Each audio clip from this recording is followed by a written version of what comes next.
Good afternoon, everyone, and welcome to our 30-minute Tuesday on library marketing words to avoid. I'm Jamie Matczak with the Nicolet Federated Library System, and I'll actually be presenting today. And with me is Bradley Ships of the Outagamie Wapaka Library System, who will be fielding questions and comments. So thank you, Bradley, for doing that. It's a 30-minute Tuesday because it was supposed to be last Thursday, but I was unable to do it that day. So I thank you if you were signed up that day and were able to make the switch. So because we only have 30 minutes, we'll go ahead and get started. Before I start, I just also want to mention that, yes, this is being recorded and you will get the link in the follow-up. Okay. So why do I think this is important? Does this stuff matter? Are you finding yourself saying, Jamie, can words that we use in our library marketing have an effect on our success? And yes, they definitely can, especially in social media where we need to use persuasive words without overusing them. Words matter in all kinds of marketing. Not just in social media, they've always mattered, but now with the social media component, they definitely matter. Poor wording can turn people away, can mask what we're trying to do or say, and can encourage people to act on something. You know, we want people to attend our events, to act, to do something, to visit our library, to engage with us, and words sell. So yes, they definitely can affect our success. So every marketing piece that we do should accomplish or do three things. They should tell or explain what the event is. What is it? What does it mean? And why should people care? And I think this third phrase is key because notice I'm not saying why we should care. It's not about us. It's about our customers. It's about our patrons. They are our audience. So if I was marketing for a library, before anything got posted or printed or emailed, do you know who I would consult? The first person I would consult would be a patron. Yes, I would consult my director or a library colleague. I would definitely get their feedback. But a patron is who we are marketing toward. You know, even saying something like, hey, I know you're busy here on this computer, but would you mind looking at this poster on an upcoming computer class that we're going to be doing? You know, is it clear? Is it understandable? If you saw this out in the community, would you attend? That is who I would ask. So we need to remember when we're doing our marketing of any kind using words, you know, graphics, it is about the patrons and it's not about us.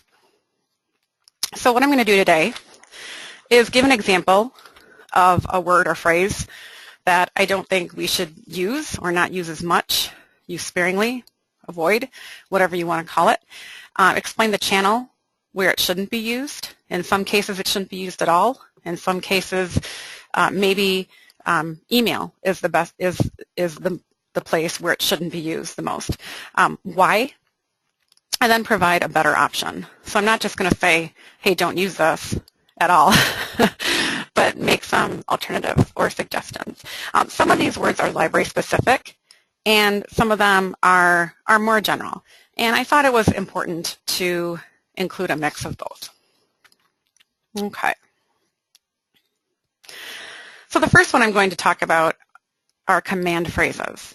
The join us, which I see a lot. I see this, and not just in libraries, but I see it everywhere. I hear it on TV, on the radio, all the time. Be there. Don't forget. I would not use these anywhere in any kind of marketing. Why? They sound bossy and they sound a little commanding. And typically these words don't really have any payoff. When we're using them, we're just kind of like saying, hey, come to our cool program. But we're giving the message that people should go because we're telling them to or because we're saying so. And we're not telling them why or why there's any benefit for them in doing so. So instead, I think remember is, and sometimes I see this overused as well, but I do think it's a better word.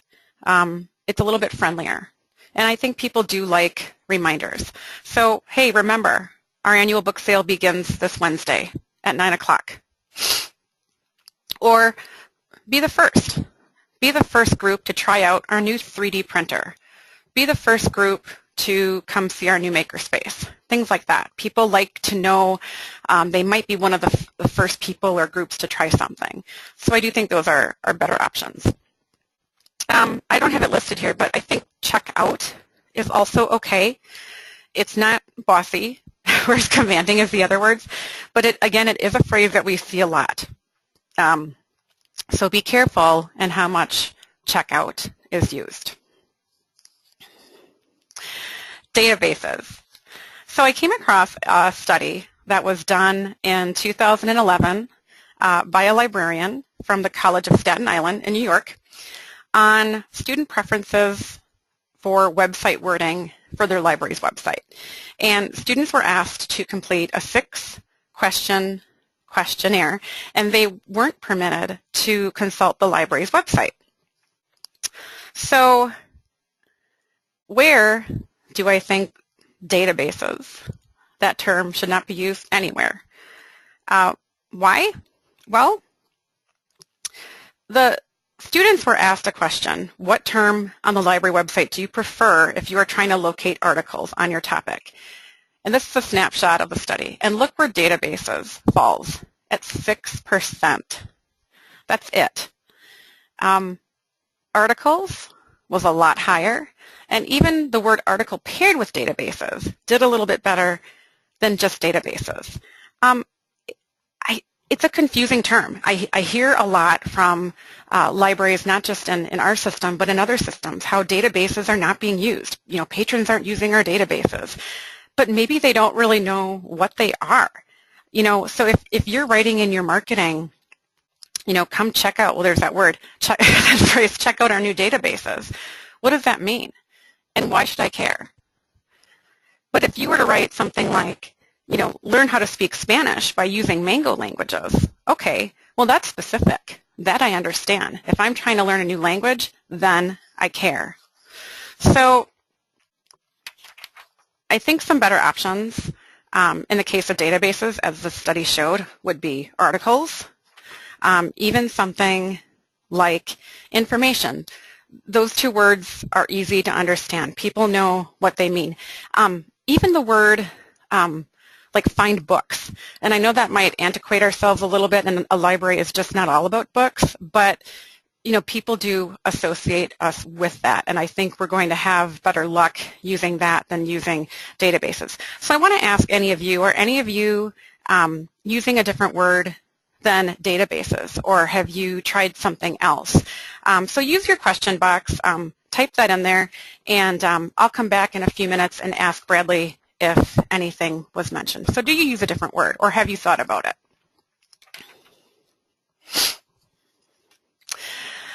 Same study that was done also talked about Interlibrary Loan.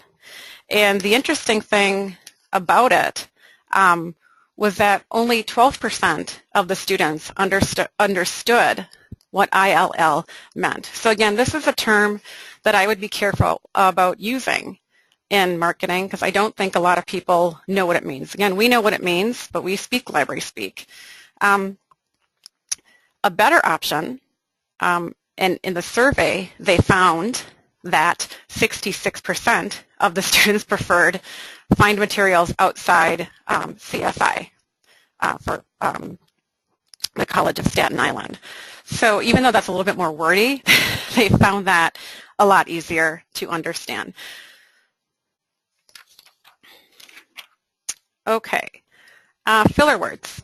These are the words like the really, the pretty, very, kind of, sort of.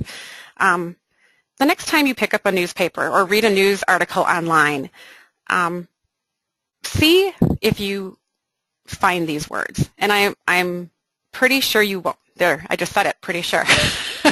I'm sure you won't. They aren't needed because there isn't much of a difference between saying Tina is smart and Tina is very smart.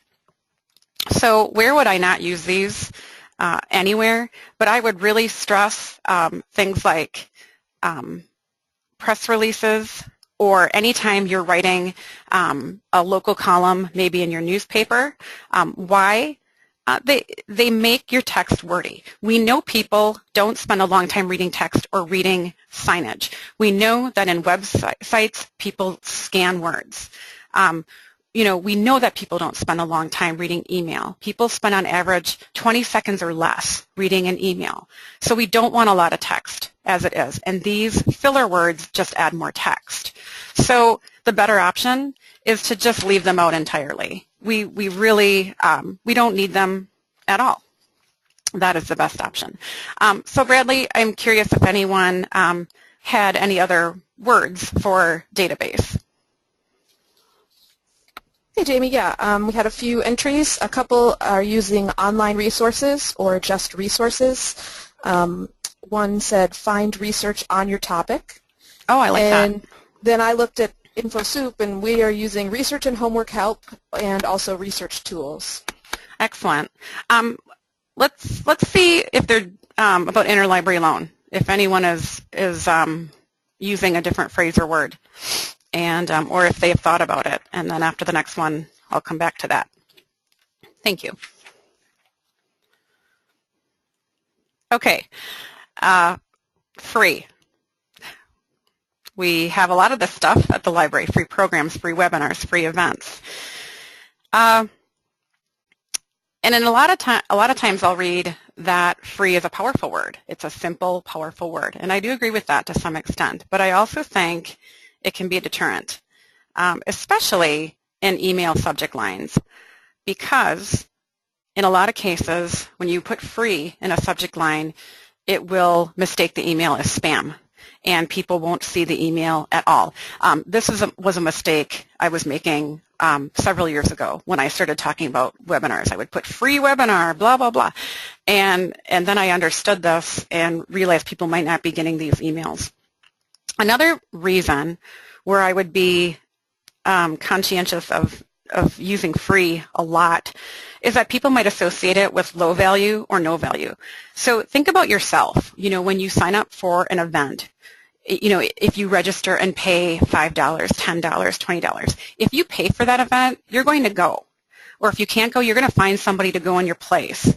But if something is free and you can't go, you're just going to kind of forget about it. Or, people might also say, okay, so this is free, what's the catch?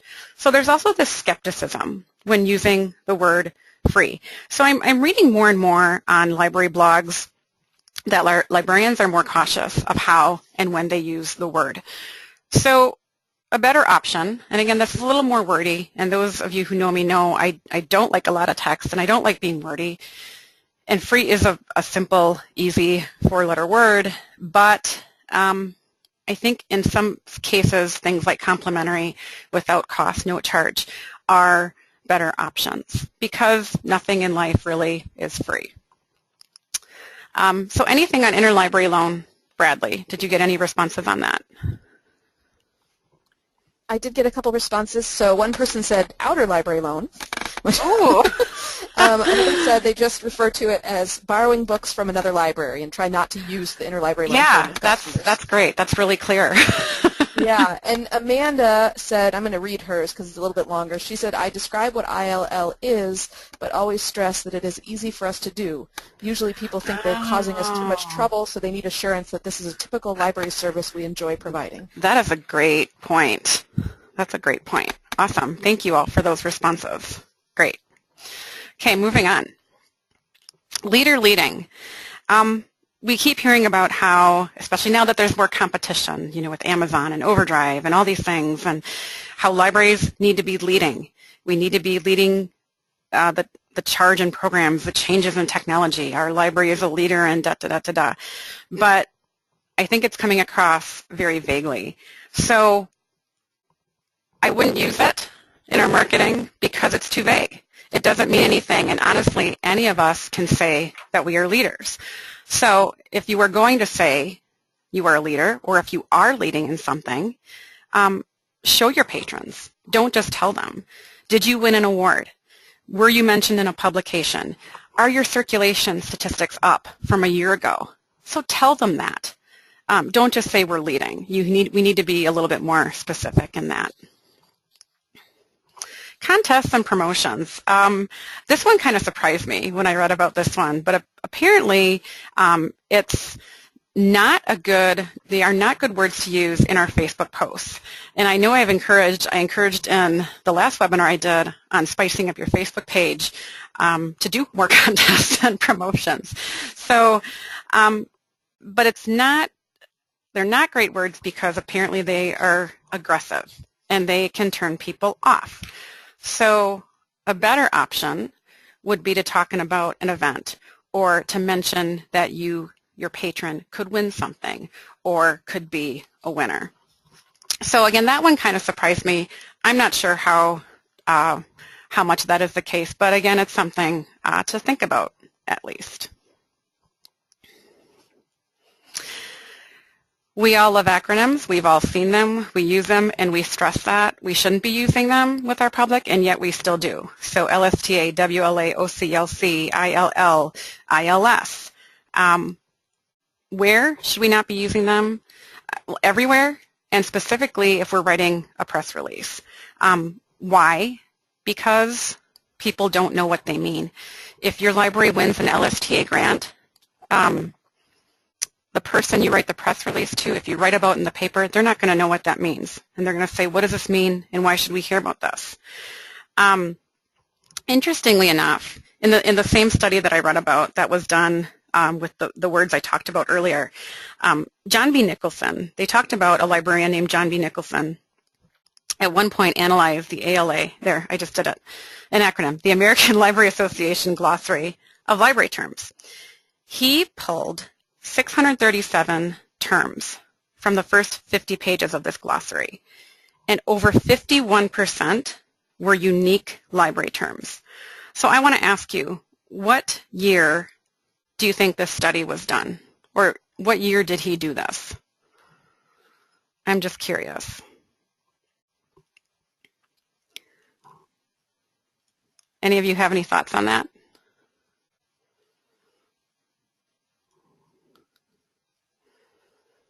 Okay, I see a 2000. Anyone else?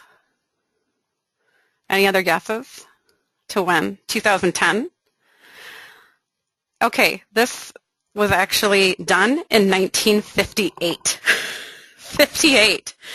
So I think even though it was written way back then, it still holds true. This idea that libraries are a service profession and it's important for us to communicate that with our users, but in order for us to communicate that, they need to understand us.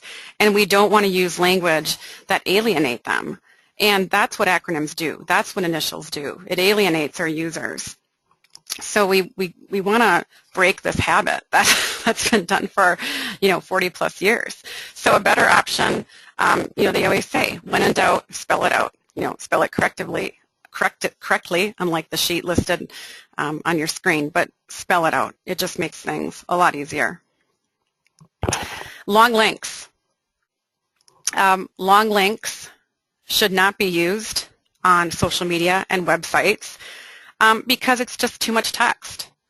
Facebook posts, I think because we have unlimited characters in Facebook, we think we should just write paragraphs and paragraphs, but we shouldn't. They still should be kept brief and not too wordy. We need to model them more like Twitter. And we know that people scan websites. They don't sit and read pages upon pages.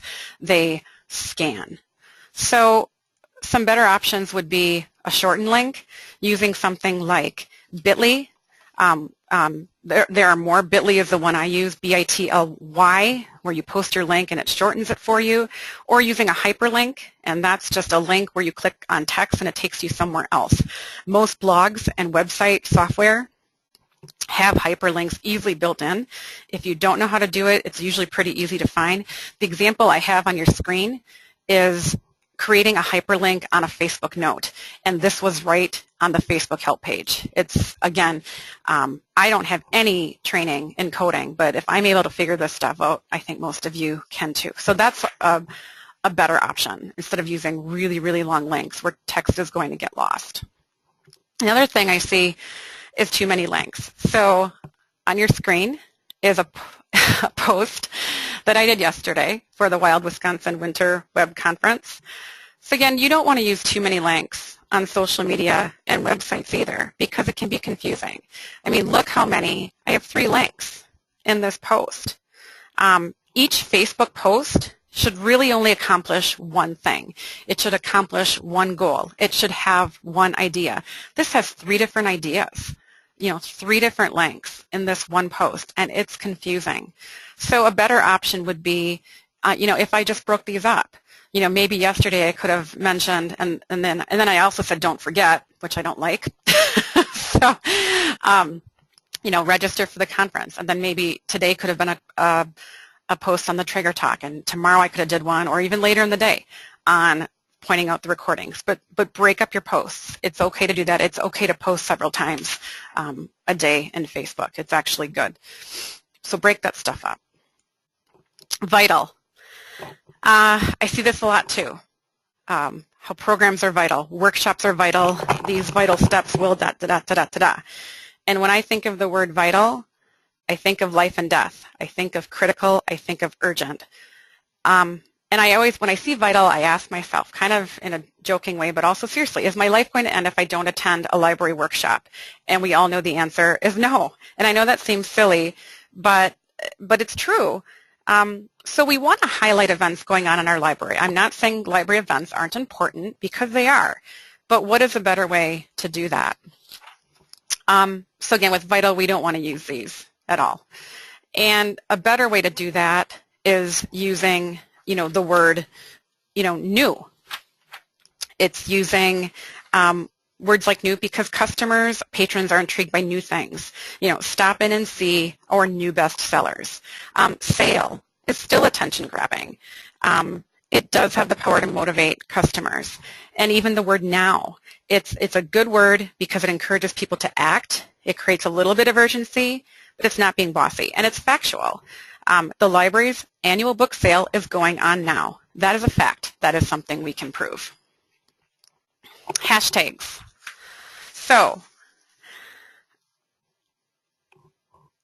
in 2009, Twitter officially started using hashtags to hyperlink them to search results. So once you put a pound sign or the hashtag in front of a word, it automatically linked it to where other people were hashtagging the same thing.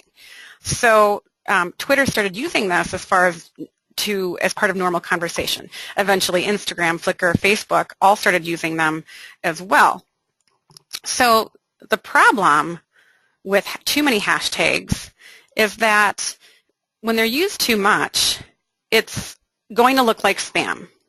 And adding a hashtag to a word like cool or a word like wine really isn't going to engage conversation about your event. It's really not unique.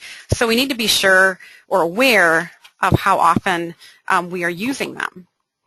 So a better option would be to use minimal hashtags. So if you're, tweeting at a conference or an event, use that unique hashtag. And I've read that it's just better and easier to read them and easier to understand the sentence when they're used at the very end. So those can be some better options as well. Okay, almost done. Communities. So if you Google libraries and community, you're going to come across pages and pages and pages of stuff, and we see it everywhere. I don't think we should be using phrases like these in our library publicity anywhere because it's a buzzword. And I think it's used a lot because we think it sounds good. And I'm not saying that this stuff isn't true, okay? We know that libraries are great for our communities, but I don't think our customers know what it means. It's not specific enough in conveying what we do. And again, these phrases are about us and not about our patrons. Remember, marketing has to be about our patrons. Why should they care? So if we look at these 3 phrases on the screen, it doesn't say how we build community. It doesn't say how we transform or why we are at the heart. So I think some better options when we're doing just general library publicity is saying thank you, thanking our patrons. The library is about our patrons. Thank you for being part of the library. Thank you for visiting our library. there's also a lot of power in using the word you and your. And anytime I can do that, I do, because it shows ownership.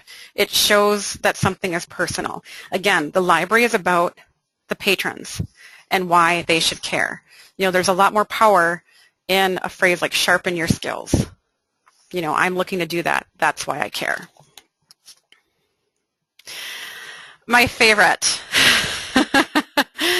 exclamation points, and I've talked about this before, they're not needed at all. Why? Because nothing really is that exciting. You don't need 10 of them. You don't need 3 of them. You don't even need 1 of them. And they're really not professional. They aren't needed in any type of marketing. So some better options would be to not use them at all. Just use periods. And when I teach writing classes, or when I have in the past, I've always told my students, hey, you know, let your words convey the tone. Let your words do the talking. So I think that can be much more effective. And report and webinar. So according to Adestra, and they are a marketing software company, they did a study on content marketing headlines. And they found that these words affected people opening an email. That when the word report was used in an email subject heading, it was opened by less than 23% of people in that study. Webinar was even fewer people. So I would really stress not using words like these in email because you might get people not opening your email. It could affect it being read. The word learn also had really low statistics. Learn was not a great word for that too. People tended to ignore the email and didn't open it.